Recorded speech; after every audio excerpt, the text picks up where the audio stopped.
La mise à jour logicielle 2023.26 de Tesla regorge de nouvelles fonctionnalités. Alors, la mise à jour a été détectée pour la première fois par l'application Tesla Scope. L'une des nouvelles fonctionnalités les plus importantes est quelque chose qui a été détecté pour la première fois dans le code source, appelé Charge on Solar. Comme son nom l'indique, cette fonctionnalité permet aux propriétaires de Tesla avec Solar et Powerwall de recharger leur VE avec un excès de soleil. Tout est contrôlé via l'application mobile Tesla. Vous pouvez sélectionner la quantité de charge provenant de l'énergie solaire par rapport à d'autres sources. C'est pas mal ça. Une fonctionnalité qui a longtemps été demandée est finalement arrivée en 2023.26, et c'est que les phares s'allument automatiquement lorsque vos essuie-glaces sont activés. Une fonctionnalité qui existe dans d'autres voitures depuis des années, mais qui est notamment absente des véhicules Tesla. Ah bon? Ça existe sur d'autres voitures, ça? Ok. Une autre fonctionnalité demandée qui est arrivée est la prise de recharge du contrôleur de jeu Bluetooth.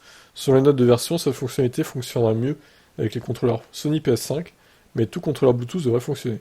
Quelques améliorations ont également été apportées au mode Sentinelle. La première est qu'il se déclenchera désormais toujours et commencera à enregistrer lorsque quelqu'un essaie d'ouvrir une porte ou un coffre lorsque le véhicule est verrouillé.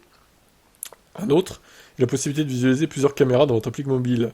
Selon une image incluse dans les notes de version, vous pourrez désormais voir les caméras répétitives avant, arrière et latérales dans un motif de grille lors de l'affichage du mode Live Sentry, une fonctionnalité qui nécessite un abonnement premium. Ah oui, il faudra quand même un abonnement premium du coup. Bon, toujours plus, toujours payé. Spotify Refresh, jouez vos musiques, vos listes de lecture et vos podcasts et vos livres audio Spotify avec une apparence plus familière. Les phares, on l'a vu. La navigation indique maintenant si votre destination se ferme bientôt ou peut être fermée au moment où vous arrivez. Ça, c'est un détail.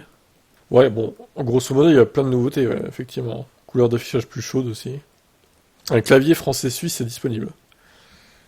Ah oui, bah dis donc. Tout dans le détail hein, chez Tesla. Bon. Pas mal de nouvelles fonctionnalités dans cette mise à jour. Alors, est-ce qu'elle va arriver dès maintenant en Europe? Je pense qu'il va falloir un petit peu attendre. Mais ça devrait arriver dans quelques jours, quelques semaines, maximum. Je pense, hein. À moins que ce soit instantané, je sais pas, j'ai pas de Tesla après, je peux pas savoir.